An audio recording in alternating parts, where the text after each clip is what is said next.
Arc-en-ciel, le plus beau poisson des océans. Une histoire écrite par Marcus Pfister. Quelque part, au plus profond des mers, vivait un poisson.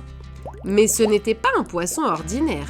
C'était le plus beau poisson de tous les océans. Il avait les couleurs de l'arc-en-ciel et ses écailles brillaient et miroitaient dans la lumière comme autant de petites gouttes irisées. Les autres poissons admiraient ses écailles scintillantes et à cause de ses belles couleurs, ils l'avaient nommé arc-en-ciel. Arc-en-ciel, viens jouer avec nous, disait-il. Mais le bel arc-en-ciel glissait près d'eux sans dire un mot, le regard fier, en prenant bien soin de faire briller ses écailles. Un petit poisson bleu le suivit.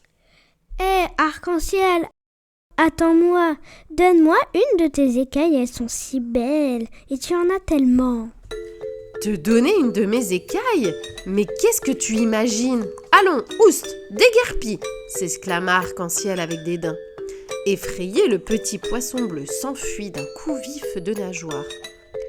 Il raconta aux autres poissons sa mésaventure. À partir de ce jour-là, plus personne ne voulut adresser la parole à Arc-en-ciel. Et quand il passait près d'eux, les autres poissons se détournaient. Mais à quoi servaient les plus belles écailles du monde s'il n'y a personne pour les admirer? À présent, Arc-en-ciel n'était plus seulement le plus beau poisson des océans, c'était aussi le plus seul. Un jour, il fit part de ses soucis à l'étoile de mer. « Je suis si beau, lui dit-il. Pourquoi est-ce qu'on ne m'aime pas ?»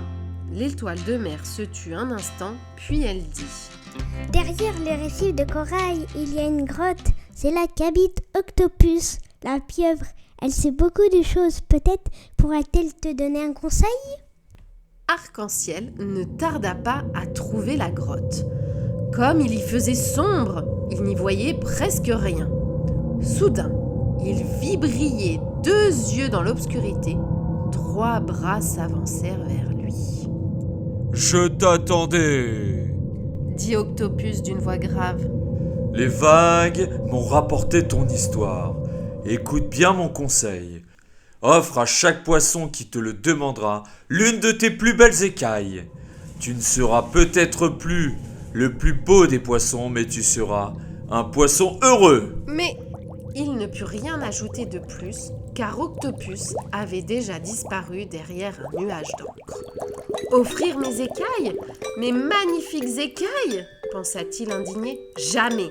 Ah non, jamais je ne pourrai être heureux sans elles. » Tout à coup, il sentit l'eau vibrer. Le petit poisson bleu était à nouveau près de lui. « Arc-en-ciel, s'il te plaît, sois gentil, donne-moi une de tes magnifiques écailles. » Arc-en-ciel hésita. « Une toute petite écaille ?» pensa-t-il. « Bon, d'accord, ça ne se verra pas. » Arc-en-ciel détacha avec précaution la plus petite écaille de son dos et la donna au poisson bleu.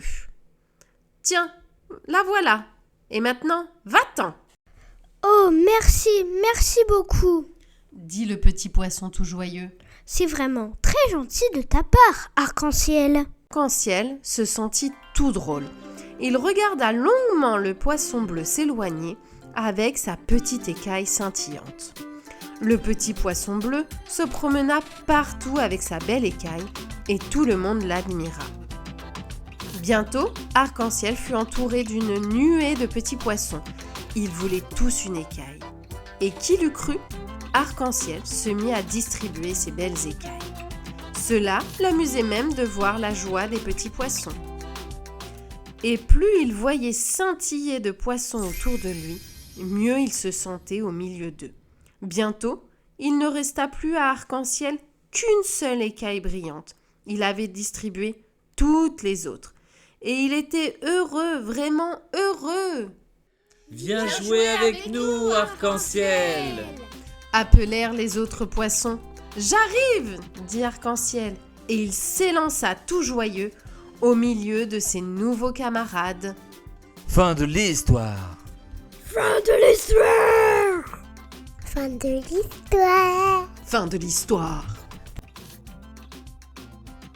Fin de l'histoire.